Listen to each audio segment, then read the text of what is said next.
Welcome back to the Perfectly Preserved podcast. I'm Anna here with my co host Jenny. We have a really great show today all about Father's Day charcuterie. But before we begin this episode, I want to let you know some of the offerings that Jenny and I have. Jenny has the pressure canning cookbook anywhere that your cookbooks and canning books are sold. You can also find it on Amazon. I have online courses with ebooks and videos going through bite-sized ways to learn about food preserving, gardening, pressure canning, all of it. So you can find that at smarthomecanning.com. All right, let's get into today's episode. Father's Day is coming up. It is a special day for us because you love your father, your husband, and this is going to be an episode where we talk about ways to celebrate them with food. Jenny, why don't you get us started? Okay, my husband, the father of my beautiful children, is definitely a meat and cheese guy. So this is a really easy episode, I think, for us to talk about because, yeah, he could live on meat and cheese forever and ever, amen. He makes meat and cheese sandwiches for every lunch of his life. He's a really big meat and cheese guy. So cheese and crackers, charcuterie boards, that's his whole jam.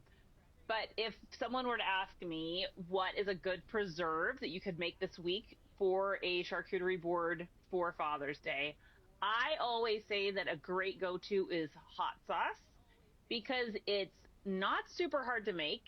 Mm. It doesn't have a million ingredients, not necessarily.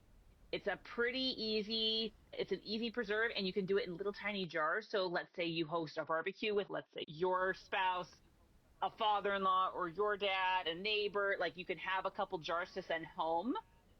And hot sauce can just be like an extra special fun thing that you can enjoy right then or send home as a gift. The National Center for Home Food Preservation and it's a easy hot sauce. So I'll just tell you what you would have to get to do it. 8 cups of canned diced tomatoes, undrained. So it could be home canned or just out of a can from the grocery store. 1.5 cups seeded chopped serrano peppers, 4 cups distilled white vinegar, and you would buy Okay. the best quality vinegar you could afford, not something that you would wash your windows with if you can, and it would be 5% acidity. 2 teaspoons Okay. canning salt, 2 tablespoons pickling spices, which you could pick and choose what you add to that, and that's all you would have to have. So it's actually, to me, that is a very short ingredient list. You can search for other canning safe hot sauce recipes, and there's lots of them out there. But it's a pretty simple thing to make, and I think it's just such a great little preserve. Oh, that's great. Yeah. I never think to make hot sauce. I don't know why. I just don't. I have, excuse me, made a fermented hot sauce, and that's pretty Mm. easy. It takes probably 3 days to do a fermented hot Ooh. sauce. It's not difficult at all. I've made it with, okay, so my fermented hot sauce had one habanero, some yellow peppers, a carrot, an onion, I believe. Mm. But the part that you ferment is the peppers with Um, the salt brine. And it takes about 3 days.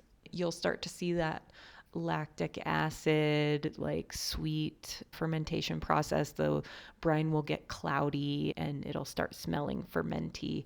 And then you just throw the peppers in with cooked carrots. I think I threw the carrots in the ferment as well. And mm. then you blend it up and add, any other salt or pepper that you want. But it's really Amazing. easy. Okay, so I'm so glad you said that because my favorite author of all things fermented is Kirsten Shockey, and she has a book called Fiery Ferments. That's why you heard me typing. I had to look Mm. it up because I was 99% sure that was the title. Fiery Ferments: 70 Stimulating Recipes for Hot Sauces, Spicy Chutneys, Kimchis with Kick, and Other Blazing Fermented Condiments.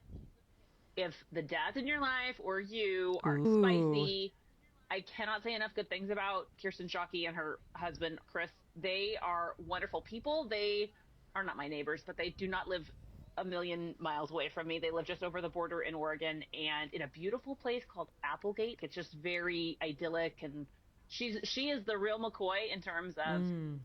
just a wonderful person and an expert on fermenting, and she has several excellent books about fermentation everybody should own. But I would hit her website up for a fermented hot sauce recipe if you want to ferment something in time for this weekend. Oh, that sounds great. I have not checked out that book, but I would love to because Mm, I was just reading how important it is for you to get fermented mm, foods into your gut, and a hot sauce is such an easy way to do yes. that. Okay, so I think I will riff on your barbecue idea with hot Mm-hmm. sauce. It would be really easy to make a quick pickle, whether Yes. that's a dill pickle or bread and butter pickles or pickled onions. Yes. All three of those are very easy to make. The ingredients are really easy to find in the store. I would recommend doing that. And they have all of those ingredients listed in either the Ball Blue Book Guide to Preserving or the on the USDA website. So I would recommend those three things. Those are really easy, so easy. So for our listeners, if you're new, a quick pickle is basically sliced veggies submerged in a brine of vinegar and salt, and you just put them in the refrigerator. That's it. That's the beginning and the end. That's the whole thing. And you just eat them. You can eat them right away, but I'd give it a couple days in the fridge.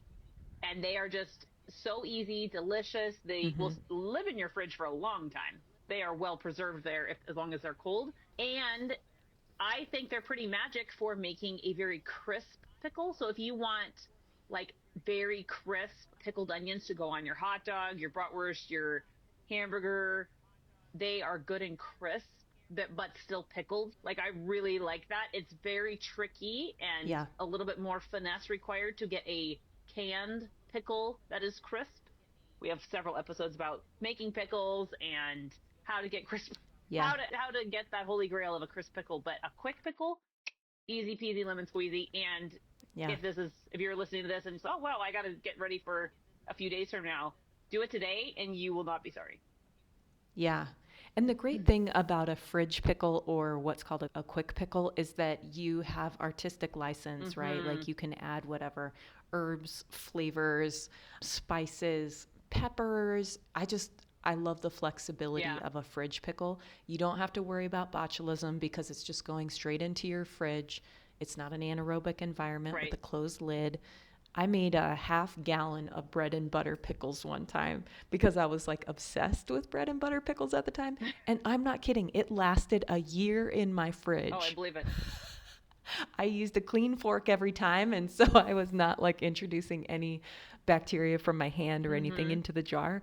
And they stayed crisp for 1 year I believe in it. my fridge. It was absolutely insane. Oh yeah, quick It's pickles so are great. they're like a not a very well utilized method of preservation. I feel like people think, oh, this is going to be good for a week or no, they last a long time, and you can do them on a whim. You could add garlic. You don't have to follow a specific recipe. You can just put in the jar what you think will be delish. I would do a little googly Yeah. goo just to make sure you've got the right ratio of salt and vinegar. But other than that, you don't have to worry about is this an approved recipe. You just put stuff in the jar that you think tastes delicious and knock yourself out. That's right. I yeah, I love any kind of pickle. You can do even pickled veggies, Mm-hmm. make it as a side dish that people can put on their plate. Any of Mm-hmm. it. It's so delicious to me. Like I love a pickled cauliflower with Ooh, yeah. turmeric and Yes. cumin seeds and coriander seeds and peppercorns. I just think it's so Yeah. good. So, adding on to that, we've mentioned this at least one other episode, but this might be a great week to make pickled eggs. I wouldn't say that most households go through a half gallon of eggs, but having a pint jar of how many eggs would you put in a pint jar? No more than five? Just a few. I know eggs are a super premium. Oh, I think you could, yeah, no more than five. Mm. 4 or 5 eggs in a pint. But that would we have easy recipes for quick. You're basically quick pickling hard boiled eggs, and you can choose like one jar can be turmeric, one jar can be just garlic and dill, like a more classic. Another one could be like with beets and be a beautiful red color. It could be Yeah. kind of this beautiful little lineup to put on or serve with your charcuterie board for Father's Day or any other barbecue this summertime. That's easy and a big wow factor and Hopefully Yeah. you have backyard chickens because eggs are not cheap anymore, but they are a big bang for your buck. Oh, I know.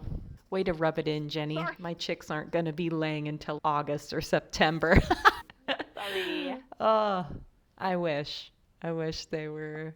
I wish they were producing now, but they're just still babies. Every backyard chicken keeper is just, they're just like one bad night away from having their flock wiped out, though. That's actually, I'm like, right now I got eggs, but if bear comes That's tonight, true. I'm out of luck. So that's real life there. Yeah. But anyway, okay, what else would we add to our charcuterie board for Yeah. Father's Day? Okay, so I don't know about you, but I love a spicy pepper jelly. Ooh, And I do have my most popular pineapple habanero pepper jelly recipe for sale for $5 on my website. It's so cheap. amazing. And I have had people reach out to me and say, oh my gosh, I used your pineapple habanero pepper jelly as a glaze, a finishing glaze on like a piece of meat, Mm, or that was fantastic. And then you could also just pour it over cream cheese and have it with crackers. mm, My family loves that. And if you think, oh, habaneros, it's too spicy, no. don't worry. The pineapples are sweet and there is some sugar in there. So don't worry. It's going to be sweet with a little bit of heat. And I think you would love it. And that recipe is available on your website. Tell people where to find it. Yeah, smarthomecanning.com. It's really easy. Amazing. And it's the only recipe that I have for sale. Somebody reached out about asking if they could buy the recipe, and I was like, sure. So I don't have very many on my website. I just have that one. Well, that one would be worth every penny. That's a gangbusters home run, A plus, safe canning recipe that will. I feel like I was just thinking about all the different things you could do. You could do it on a wheel of brie. You could do it on just bagels with cream cheese. It just would be that heat with a little bit of dairy. Big fan. Have you ever put it on cottage cheese, like a dollop on your cottage cheese? That's really good. My grandma really liked. I don't like cottage cheese. I'm sorry. Me either, but my grandmother would eat it.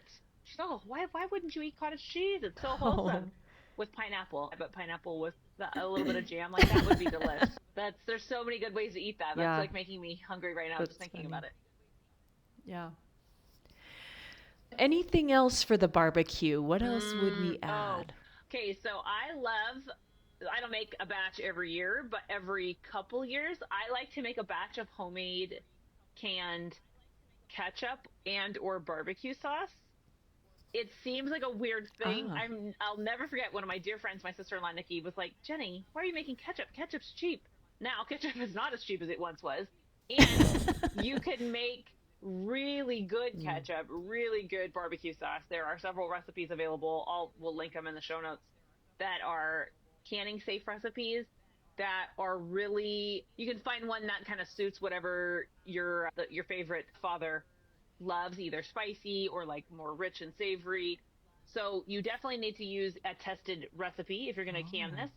But I have had very good luck with the cooking method. It can be up to you. And I cooked mine before it was canned in a crock pot. And I used an immersion blender to get it really smooth. So I would cook for a little while and then with the immersion blender. And that made excellent textured sauce. So that low and slow plus the immersion to make it nice and smooth. The texture came out very much like a store-bought sauce, but the flavor was customized. You could choose which recipe suited And you. this is barbecue or I've ketchup? done it with both. Barbecue sauce is going to have like and Yum. have a few other ingredients in a barbecue Yeah. sauce. Onions or Yeah, whatever. but the method there that I would recommend is the crock pot with an immersion blender or whatever you've got to blend. But that was really easy, and it made a very smooth final product. Ooh, I love that.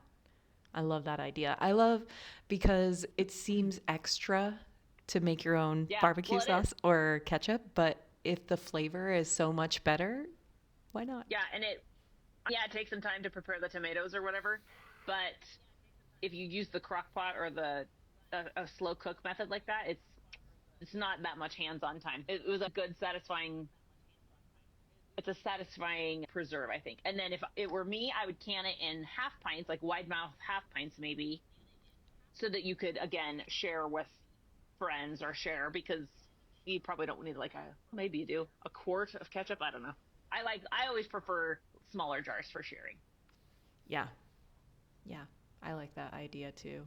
Because you don't want to contaminate it with everybody's knife that Utensil. they're Yeah. spreading on their bread and then put it back in. Right. And Right. yeah, you want to make sure it's either in a separate dish or in a smaller container that you can it in. So Anna, you are a big fan of canning pickles and you love pickles. I think another episode we just recorded, you said that is your go-to number Hmm. one water bath canning thing is pickles. What pickles would you want to can for a Father's Day event?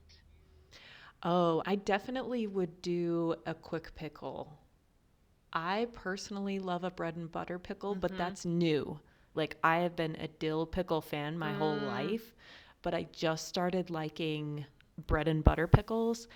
And it's because I went to the farmer's market and the Amish family that is there was selling something and I was like, mm, "What is this?" And they were like, "Oh, it's like a pickled relish." And I mm, was like, "Oh, okay." I took it home. I was obsessed with it. It was like finely shredded cabbage, onions, and peppers and but mostly cabbage, and it was like in this yellow brine, and I was like, what is this flavor? I've never tasted it before. It was sweet, vinegar based, mm-hmm. and it was so embarrassing. I had my friend come over and try it, and she's, Anna, this is a bread and butter pickle brine. And I had never had a bread and butter pickle before because I was like, ew, gross, like sweet pickles, Yeah. gross.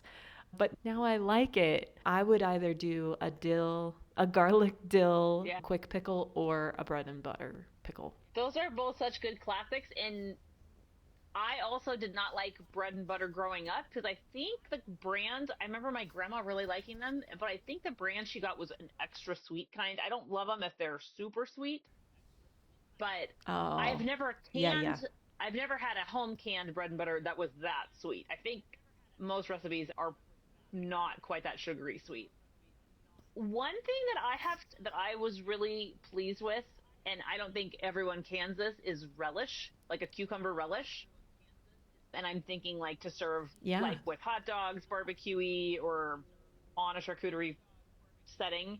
A good cucumber relish is, I think, has can have excellent flavor, and it's not something everybody cans.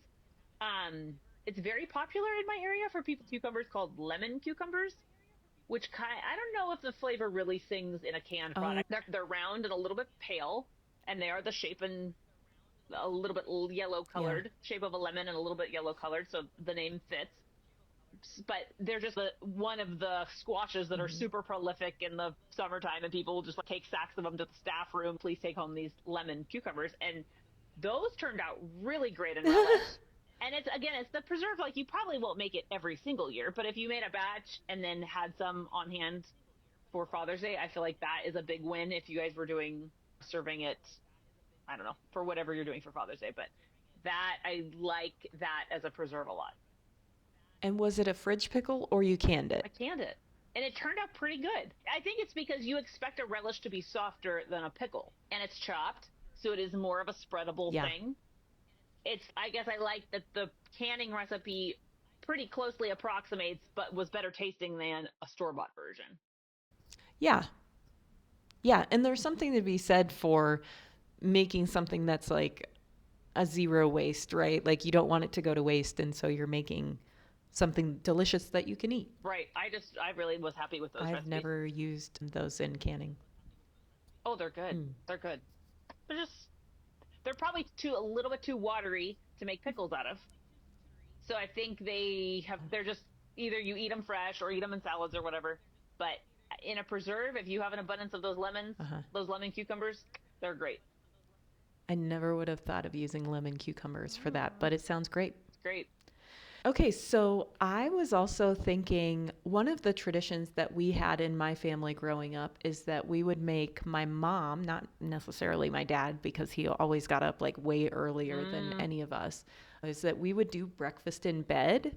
And I thought it would be so much fun to do a breakfast charcuterie board ooh, for Father's Day. cute. And there are so many options for making a charcuterie board. You can really get your kids involved Mm-hmm. because you're doing things like slicing strawberries or putting grapes on a tray. I think there's something really magical about incorporating the kids in a hands on gift for Father's Day. Yes. that makes it really special. Maybe having them go outside and find like any flower or Mm, green that's outside. It doesn't necessarily have to be a flower. I'm looking at my yard right now and I'm like, I don't have any flowers growing right now, mm-hmm. but like even just a few little weed stalks or Sure. something would be really cute. That's a sweet. All my kids are old now, but yeah, that would be a really fun idea. And you could use homemade jam and Mm, make little pancakes. Everything could be mini, like cute. some really yummy fruit or.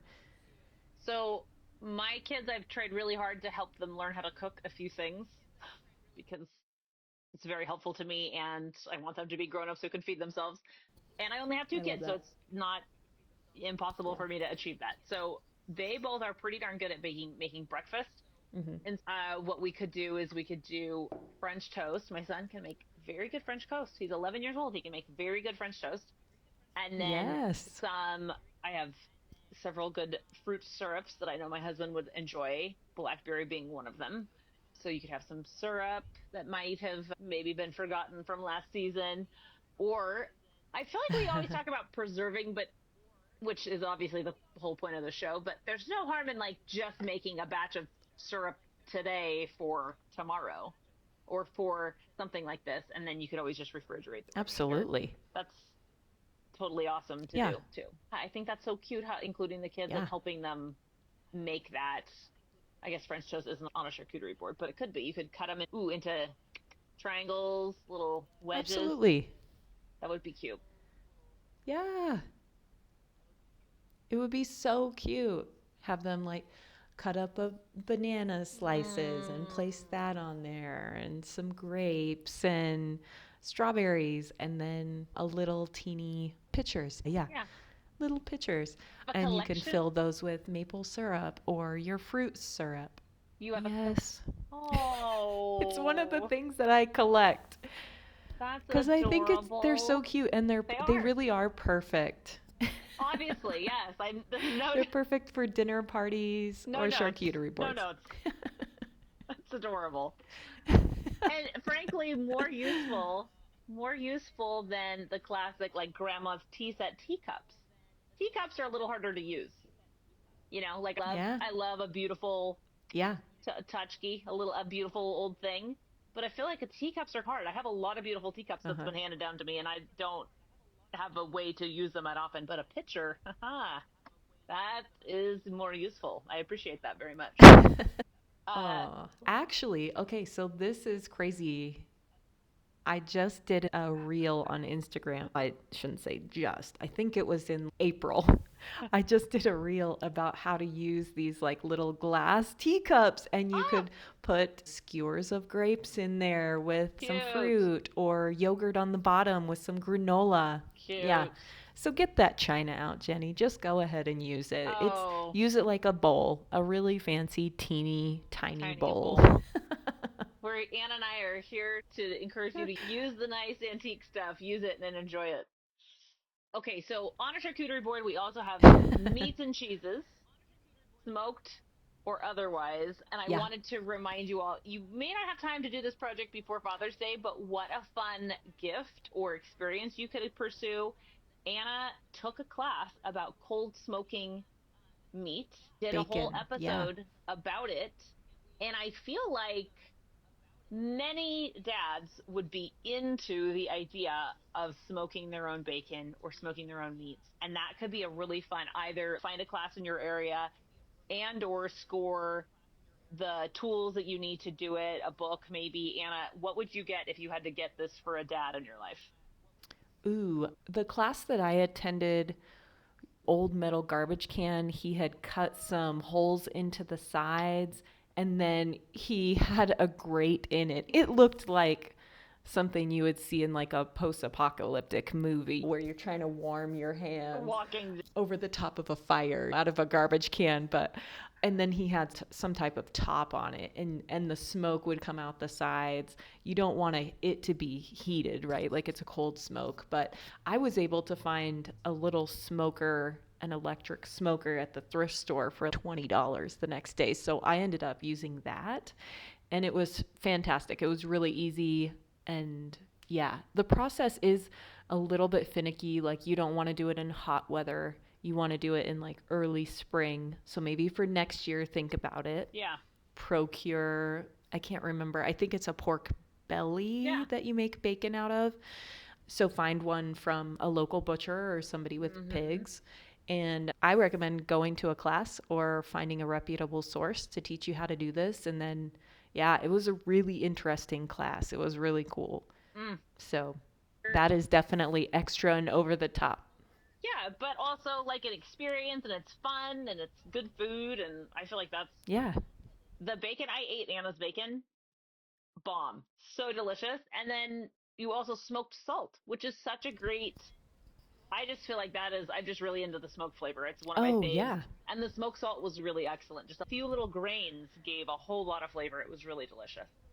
And this is not quite charcuterie board, but something I love to give my husband for Father's Day is some of Redmond salt is usually the brand I choose, but they have several very good flavored salts. They have a good smoked salt. They have a variety of salts that I think is just a very nice Father's Day gift too. And whether that's served with your charcuterie board or not, it's That's lovely. It's a lovely. I don't know. It's a gift that we enjoy every year. So Yeah. he likes it, I think. Oh, that's great. The smoked salt is so easy to make. I just got some coarse grain salt. I think I used kosher salt, and I spread it on a piece of tin foil in my smoker, and I just smoked it, I want to say for 3 hours, and it imparted the most delicious smoked flavor. It was so easy. And you could even do it in your grill if you just have fruit tree wood, dry fruit tree wood. You can start it on fire a little bit and then just let it blow that out and then let it smoke. And you don't want it to be hot. You just want to impart that smoky flavor. It was so easy. Everyone can do it. And frankly, what an affordable gift. What an affordable project. Salt, as valuable as it is, it's not that expensive, and you could do not a huge amount. That's actually a fantastic idea. If someone gave me a thank you for being a teacher gift that was smoked salt, I would jump for joy. That is so great. What a great idea. Yeah. You would love it. Everyone would love it. That's a great idea. Yeah. So great. So easy. Yes. Yes, that's so good. Yeah. I feel like we have so many good ideas for a Father's Day charcuterie board, and that was such a good idea. Anna's husband thought of this topic for us this morning, and I thought it was an excellent idea. So thank you, Mr. Cash. Yeah, Bucky and I were just talking about episode ideas, and he has a flair for marketing and advertising because that's what he got his degree in, was advertising. Amazing. And he was like, "What about Father's Day charcuterie?" And I was like, "Oh my gosh, you're so cool." But it was such a great topic. We have no shortage of good ideas for food preservation. If you want to listen back in our extensive episode catalog, dear listeners, we have episodes about pickling, quick pickling, all kinds of condiment specific recipes that we could suggest in there. What we didn't say is you can make really good homemade mustard in not very much time. It's like a quick pickle, but oh, yeah. See, that's been on my to-do list for years and I haven't Totally. done it. Okay, sorry, sidebar. Should have mentioned this at the top of the hour. You can make really good homemade mustard. If your husband or the father that you're honoring loves mustard, you can get very good, easy recipes, and the ingredients aren't astronomically expensive. That would be such a special preserve and right at home on a charcuterie board. But yeah, if you love this idea, scroll through our past episodes and give them a listen. All right, that's our show. Thanks so much, everybody, for joining us. I hope you enjoy Father's Day and honoring those that are in our lives that are fathers or father figures. So have a great day celebrating them. That's our show. We don't want you to miss an episode, so please be sure to subscribe. If you found this episode helpful and informative, please give our show a rating and review. It only takes a few seconds and it really helps our show grow. Follow us on social media at Smart Home Canning and at The Domestic Wildflower. Email your preserving questions to perfectlypreservedpodcast@gmail.com and we will do our best to answer your questions on the show. Thanks so much for listening. Stay tuned for our next episode, released every week.